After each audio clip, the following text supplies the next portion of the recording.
São esses bombardeios no porto russo do Mar Báltico, Ust-Luga, e os ucranianos que atacaram lá muito longe da sua fronteira, hein?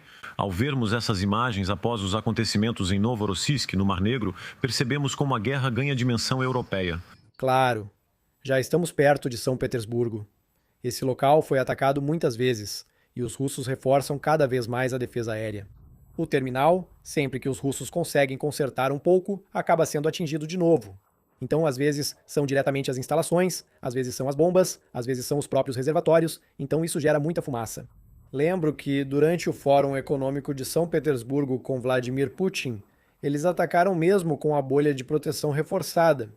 Então, na verdade, no fim das contas, os ucranianos praticamente têm todas as opções à disposição, e atacar Ust-Luga hoje ficou quase fácil. Os ataques mais distantes são de 1.850 quilômetros para os depósitos e para as refinarias, e são 2.500 quilômetros para uma fábrica. Hoje, os ucranianos praticamente operam livremente na Rússia.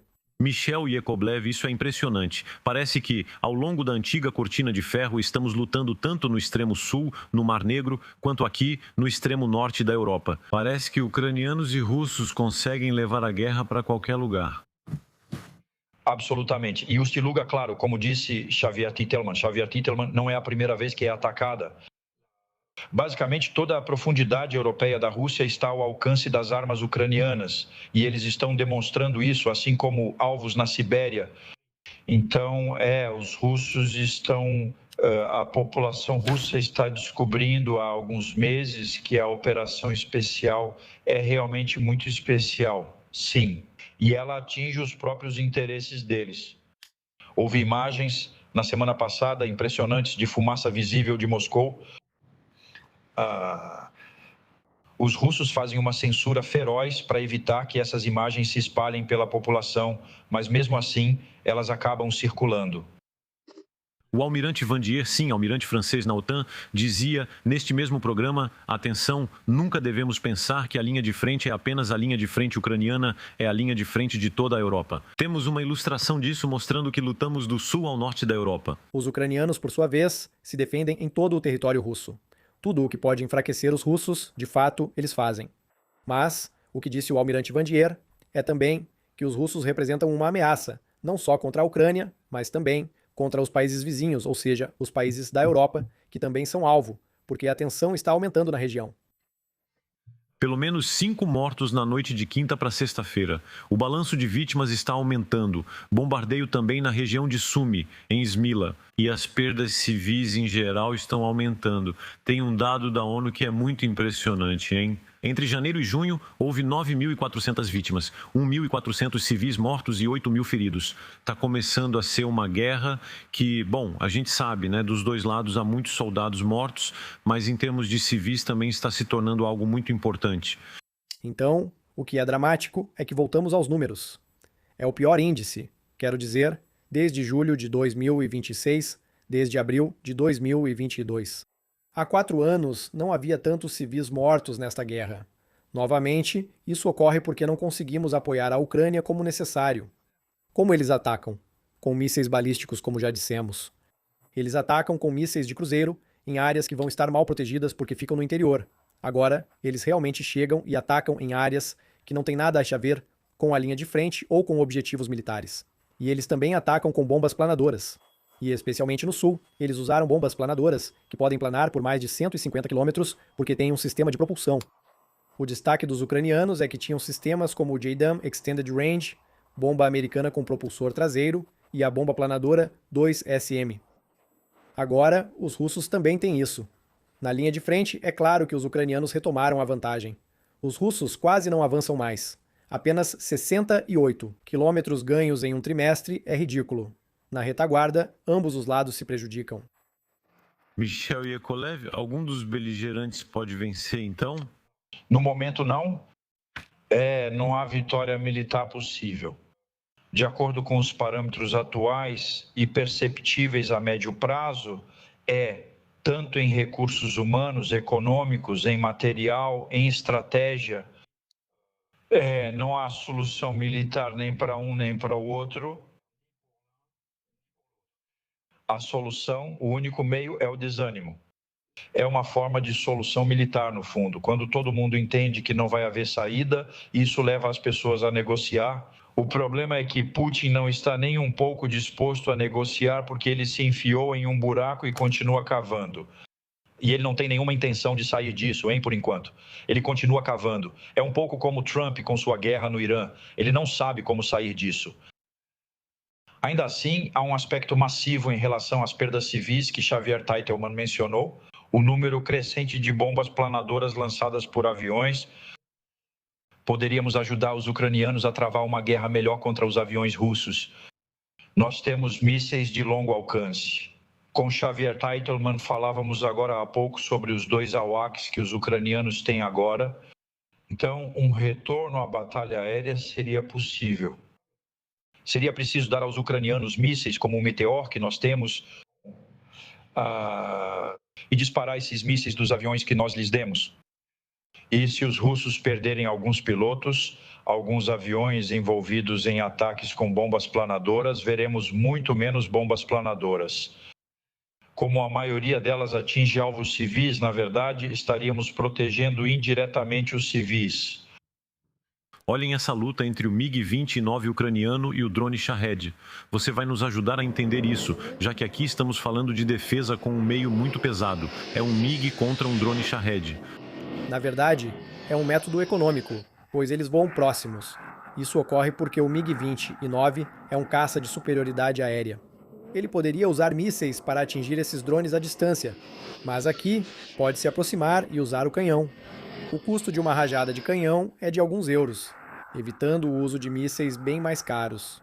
Também pode ocorrer em áreas sem interceptadores, pois os ucranianos priorizam proteger as cidades-alvo. Mas, por outro lado, quando os russos fazem seus drones passarem por cima dos campos e acabam atingindo uma estação de tratamento ou uma bomba de abastecimento de água, aí é preciso enviar caças. O caça é um sistema de defesa aérea móvel, essencial para um país grande como a Ucrânia. Como é que ele procede exatamente aí? Porque a gente imagina que o drone não vai muito rápido, né? O que é? Não, é 250 km por hora. E um MiG é uma máquina enorme, né? Ele segue... O que ele faz exatamente? Então, primeiro... Há um radar que vai segui-lo. Existem vários sistemas de detecção. Existem radares e existem microfones que ficam no solo, e essas redes de microfones permitem fazer o acompanhamento mesmo quando não há radar. Então, eles vão ter uma trajetória e vão passar uma rota, um eixo para o avião de caça, dizendo: é nessa direção, você vai a tal velocidade. E depois de um tempo, quando ele se aproximar o suficiente, ele vai travar o alvo no radar. Então, o próprio avião vai detectar o alvo, e de fato, ele vai muito mais rápido. Então ele vai mais rápido, mas durante a aproximação ele vai usar o canhão e, alinhado, vai acertar o alvo. É isso. Ele é metralhado. E podem metralhar, mas se ficarem atrás, há risco de fragmentos serem sugados pelos motores. 2 F-16, por exemplo, foram destruídos após engolirem destroços de um Shahed que eles tinham acabado de derrubar. E o que os pilotos devem fazer é atirar enquanto fazem uma curva. E quando estão na curva, nesse momento, eles não ingerem esses destroços. O Mirage 2000 é valorizado por ser mais manobrável em baixa velocidade e ter entradas de ar que o protegem de destroços. Olhem essa imagem. Às vezes é o famoso jeitinho. Aqui o drone com vara. Aqui é o operador da vara. Então, aqui estamos no... Foi você quem trouxe essa imagem pra gente. Você explicou aqui, porque é muito impressionante ver que às vezes existem sistemas muito sofisticados e às vezes ali é realmente o senhor gambiarra, né? Existem métodos para derrubar drones inimigos, principalmente de observação, mas também drones kamikazes. Ou podemos enviar outros interceptadores com uma espingarda em cima, mas isso é mais complicado. Ou eles usam uma vara e embaixo dessa vara tem um cabo, e esse cabo simplesmente vai se enrolar nas hélices do drone inimigo. A grande vantagem é que, para alguns drones, eles conseguirão recuperá-los, especialmente os de observação, roubando os drones inimigos. Se houver explosivos, vão abatê-lo e derrubá-lo em algum lugar. Só para esclarecer, é outro drone segurando a haste ali. Estamos dentro do drone e à frente da câmera há uma espécie de haste com um cabo embaixo que vai se enroscar nas hélices do drone russo. E dessa forma, ele recupera gratuitamente os drones que estão faltando para ele. Os recursos da Ucrânia são grandes, enquanto os da Rússia são mais tradicionais, como mísseis. A própria Ucrânia afirma isso. O exército russo atualmente é capaz de disparar simultaneamente uma salva de 77 mísseis balísticos e planeja aumentar esse número para 200, segundo o oficial que comanda as forças de drones ucranianas. qual seria a vantagem se os russos realmente tentarem um grande ataque simultâneo tão massivo com 200 mísseis balísticos ao mesmo tempo? Bah, é uma questão de saturação. Se os ucranianos recuperarem alguns mísseis compatíveis com seus interceptores, poderão voltar a interceptar mísseis. Mas pense em ter apenas 6 lançadores. Cada lançador terá 8 mísseis.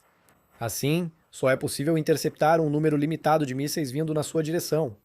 Se os russos lançarem 30 mísseis e os ucranianos tiverem 30 interceptores, não haverá problema. Se eles conseguirem lançar 200 mísseis balísticos de uma vez, isso mostra uma tecnologia dos anos 60 que não é complexa.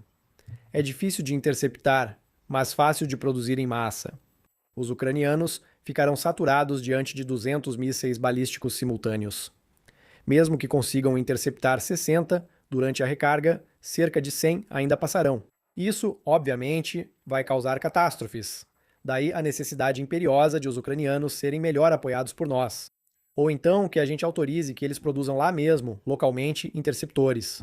Especialmente o que conseguimos fazer com os Aster 30 franceses, que têm bons resultados nessa área. E se por acaso Trump abrisse os olhos e aceitasse permitir que os ucranianos produzissem seus sistemas Patriot localmente, bem, essa também seria outra solução. O problema é que os industriais americanos tiveram medo, e isso agora é oficial. Eles tinham medo de que os ucranianos melhorassem, tornassem mais barato e fossem capazes de produzir em maior quantidade. Raytheon e Lockheed Martin pediram a Trump que revogasse a autorização aos ucranianos por medo de terem suas capacidades roubadas. Caças engajados na missão de defesa aérea da OTAN abateram um drone que entrou no espaço aéreo da Letônia, país membro da OTAN e da União Europeia. A origem da aeronave não foi divulgada e a investigação continua. São incursões graves. Lembrem-se, há alguns meses ainda diziam que faria o mesmo também e agora isso está se tornando muito mais sistemático. Xavier Teitelman. Já são mais de 50 violações do espaço aéreo por mísseis e drones desde o início. O caso mais marcante foi quando os russos enviaram mais de 20 drones ao mesmo tempo sobre a Polônia. Esse ataque foi confirmado por um general da OTAN, que veio à Assembleia dos Parlamentares da OTAN e confirmou que as coordenadas inseridas no sistema do drone eram realmente para ir à Polônia. Não foi um erro, não eram drones que se perderam. No mês passado, a Romênia abateu 3 drones e mísseis em poucos dias, mostrando repetição. Lembro ainda da Lituânia, onde um drone russo com explosivos caiu em base militar. Então, no fim das contas, os russos se permitem ir cada vez mais longe. Nesse caso, não sabemos se foi um drone ucraniano que foi desviado ou se foi um drone russo, mas, em todo caso, nossa reação é muito fraca. Por fim, permitimos abatê-los, pois antes houve um caso muito conhecido. Durante 17 minutos, um F-16 romeno havia seguido um drone russo até que ele retornasse à Ucrânia para matar civis. Naquela época, a gente se perguntava: atualmente, abatemos tudo o que passa. Se os russos seguirem com essa escalada, como o general disse, só sofremos as consequências. Agora, só interceptamos mísseis, o que é inacreditável. Sempre que fazem um teste, precisamos aumentar a resposta. Se tentam um atentado em Leipzig, os alemães deveriam dar 50 mísseis de cruzeiro aos russos. Eles atacam o que vimos, por exemplo, na Itália e na Bulgária, onde eles explodem depósitos, armazéns e fábricas. Então a gente dá 100 mil projéteis para a Ucrânia.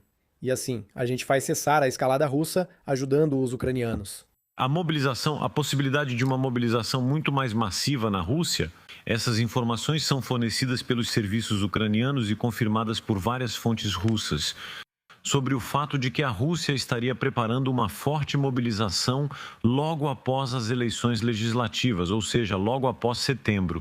Fala-se de 300 mil a 500 mil novos recrutas que seriam enviados para a frente ucraniana, mas possivelmente também mais ao norte. Mais tarde no programa, veremos imagens muito marcantes de satélite, onde podemos ver como há instalações militares sendo preparados ao longo da fronteira com a Finlândia e com os países bálticos.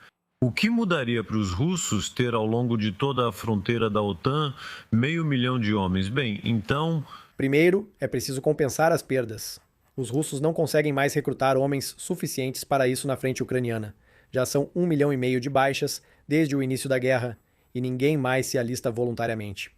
No fim, se precisarem de 300 mil ou 400 mil homens no próximo ano para seguir sem conquistar a Ucrânia, terão que recrutar todo esse pessoal. Se adicionarem até 500 mil, 800 mil, não conseguirão armar todos de imediato, mas isso ajudará a preparar o futuro. Preparar o futuro para fazer o quê? Para impor essa famosa ameaça sobre os países europeus. Eles estão se preparando. Há medo de guerra na região, como destacou Michel Yakovlev neste estúdio. Vincent Rousset citou números. 1 milhão de jovens russos partiram no início da guerra. É colossal. Há 600 mil ucranianos em idade de lutar fora da Ucrânia que não querem voltar. Então, na verdade, nessa região da Europa, não sei se podemos manter o mapa, mas a Finlândia está se preparando ao extremo, né? Há preparativos permanentes. O clima de preparativos para a guerra está presente em todos os países bálticos e na Polônia. A geografia influencia bastante. Diferente dos espanhóis ou portugueses, que são indiferentes ao tema, nessa região eles encaram a guerra de frente. Sim, então sobre a mobilização, tem um lado real e um lado de blefe.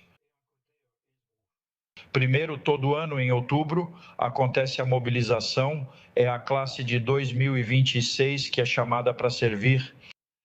Então, na verdade, quando Putin fala sobre uma mobilização em massa, etc., o que isso significa é que a classe será convocada e haverá muito menos isenções do que antes.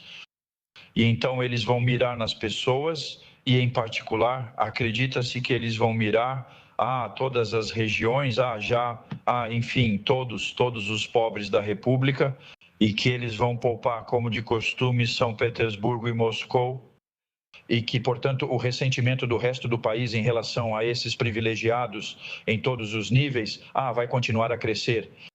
E, por fim, para mobilizar as pessoas e enviá-las para a Ucrânia, é preciso uma declaração de guerra. E Putin não está pronto para dizer que é outra coisa além de uma operação especial. As pessoas que serão convocadas, não aquelas que foram forçadas ou convencidas a assinar um contrato, mas aquelas que serão realmente convocadas do contingente, os verdadeiros conscritos, e que se recusarem a assinar qualquer outra coisa, em teoria não podem ser enviadas para a Ucrânia. Então, talvez a gente os veja na fronteira com a Finlândia ou com a Letônia, mas isso não vai resolver o problema ucraniano dele. O que eu acho é que a mobilização dele de 2026 vai ser muito mais eficaz do que a de 2022, simplesmente pelo controle das populações, o bloqueio na fronteira. Enfim, eles vão encontrar muito mais. É isso. Mas isso não tem necessariamente um impacto direto sobre a Ucrânia, sobre a frente ucraniana. O grande medo dos alemães, eles estão em muitos aspectos na linha de frente, e aí também, aliás, são números que dão vertigem. O orçamento militar da Alemanha será quase o dobro do da França. Berlim quer solicitar ao Bundestag o aumento do orçamento da Bundeswehr para 100 bilhões de euros. A agência Bloomberg dá detalhes sobre o que será encomendado. 1.000 tanques Leopard, 2.500 veículos blindados, 20 aviões de combate Eurofighter. Ouça na nossa emissora Michel Polaco, especialista em aviação, que criticou a Alemanha ao dizer: bravo Alemanha, por ser a primeira, todos os países da Europa deveriam fazer ainda mais. Mas o uso que eles fazem é estritamente germano-alemão, e ele foi muito duro ao dizer: os alemães nos traíram. Quanto aos aviões, foi uma chantagem ignóbil que aconteceu. Ou seja, os americanos explicaram aos alemães que, se eles quisessem continuar tendo armas nucleares americanas em seu território, essas armas teriam que ser lançadas por aviões que eles não querem que sejam construídos pelos franceses. Porque elas podem ser lançadas por caças Tornado britânicos que estão sendo retirados de serviço e, portanto, os americanos exigiram que sejam F-35, que serão acompanhados por Eurofighters, que cuidarão da parte de guerra eletrônica, iluminação, etc. Mas, chega desse ponto, a vassalagem alemã é tão forte que eles cederam a uma chantagem dessas, ou seja, uma chantagem tão clara que os americanos impuseram aos alemães. Eles nos traíram de forma vil no helicóptero franco-alemão, que agora não passa de um helicóptero francês, já que eles compraram helicópteros de combate americanos. Eles nos traíram no SCAF. Ou seja, o avião de nova geração, de combate e de sexta geração, e todo o seu ambiente de guerra eletrônica, etc., e de combate, porque eles nos deixaram completamente de lado para trabalhar com outras nações, talvez até mesmo o Japão, o que seria bem engraçado ou interessante. Xavier Teitelman, você fala mesmo em traição, hein? Eu vou mais longe, há muitos outros exemplos.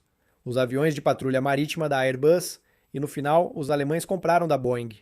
Então, há muitos outros exemplos em que, sistematicamente, quando há uma possibilidade de fazer uma parceria, os alemães preferem buscar parcerias sem a França. Na defesa aérea, dispomos de sistemas de interceptação, inclusive antimísseis.